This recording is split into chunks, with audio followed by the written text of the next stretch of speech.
بسم اللہ الرحمن الرحیم۔ ابن آدم چینل کے معزز دوستو، السلام علیکم ورحمۃ اللہ وبرکاتہ۔ ٹائٹن آبدوز کے حادثے کے بعد سوشل میڈیا پر ہر طرف ٹائٹن آبدوز کی ہی باتیں ہو رہی ہیں۔ ٹائٹن آبدوز کیا ہے، یہ کیسے کام کرتی ہے، کس چیز سے بنی ہے اور اس کو بنانے والی کمپنی کون سی ہے، اور اس کے ساتھ بہت ہی اہم کہ ٹائٹن آبدوز کی سب سے بڑی خامی کیا تھی، آج کی ویڈیو میں آپ کو یہ بتانے والے ہیں۔ اس سے پہلے آپ تمام دوستوں سے گزارش ہے کہ آپ نے ابھی تک اگر ہمارا چینل ابن آدم سبسکرائب نہیں کیا تو ہمارے چینل کو سبسکرائب کر کے بیل آئیکن کو دبا دیں تاکہ ایسی معلوماتی ویڈیو آپ تک پہنچتی رہیں۔ دوستان عزیز، یہ بات یاد رہنی چاہیے کہ ٹائٹن آبدوز یہ کوئی آبدوز نہیں تھی، بلکہ ایک سب میرین کشتی تھی جو زیر آب سفر کرنے کی صلاحیت رکھتی تھی۔ اس میں ایک پائلٹ اور 4 افراد کے سوار ہونے کی گنجائش تھی۔ اسے ٹائٹینیم اور کاربن فائبر سے تیار کیا گیا تھا۔ اس کی لمبائی 6.7 میٹر اور اس کا وزن 10,432 کلو گرام تھا۔ اس سب میرین کو تیار کرنے والی کمپنی اوشین گیٹ ہے۔ ٹائٹن سمندر کی گہرائی میں 4,000 میٹر تک جانے کی صلاحیت رکھتی تھی، اور یاد رہے کہ ٹائٹینک وہ مشہور جہاز جس کا ملبہ دیکھنے کے لیے ٹائٹن سب میرین سمندر کی گہرائی میں اتری تھی، اس کا ملبہ زیر سمندر 3800 میٹر گہرائی میں موجود ہے۔ سمندر کی گہرائی میں جانے کے لیے ٹائٹن کو 4 الیکٹرک تھرسٹر استعمال کرنے ہوتے ہیں، جبکہ سمندری ماحول کی کھوج کے لیے کیمروں، روشنیوں اور اسکینرز کی مدد لی جاتی تھی۔ ٹائٹن کا اندرونی حصہ ایک منی وین جتنا بڑا ہے جس میں 5 لوگ سوار ہوتے ہیں۔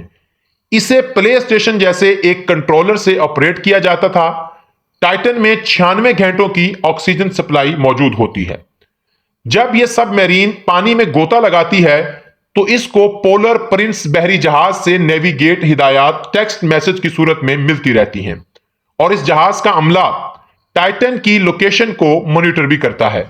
اس کے علاوہ یہ بیرونی دنیا سے رابطے کے لیے ایلون مسک کی کمپنی اسٹار لنک کی سیٹلائٹ ٹیکنالوجی کو استعمال کرتی ہے۔ یہ تھی ٹائٹن آبدوز سے متعلق چند اہم اور ابتدائی معلومات، لیکن اب ہم آپ کو اس کی ایک ایسی خامی سے آگاہ کریں گے کہ جس کے متعلق اکثر لوگ نہیں جانتے۔ دوستان عزیز، ٹائٹن سب میرین کی سب سے بڑی خامی یہ تھی کہ یہ اپنی سمت متعین کرنے کی صلاحیت سے آری تھی۔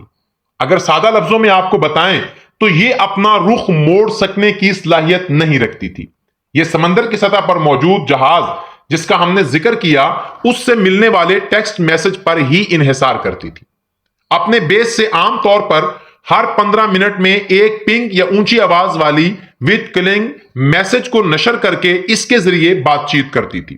دوستان عزیز، سطح سمندر سے 3800 میٹر نیچے گہرائی میں جانے والی آبدوز میں یہ خامی کوئی عام خامی نہیں ہے کہ جو سب میرین بوقت ضرورت اپنی سمت تبدیل کرنے کی صلاحیت ہی نہ رکھتی ہو، اس میں اس قدر قیمتی جانوں کو زیر سمندر بھیجنا بالکل بھی عقل مندی کی بات نہیں ہے۔ ٹائٹن کے تباہ ہونے کے بارے میں ابھی تک ماہرین کی رائے متضاد ہی آ رہی ہے، لیکن اس خامی کو بھی نظر انداز نہیں کیا جا سکتا۔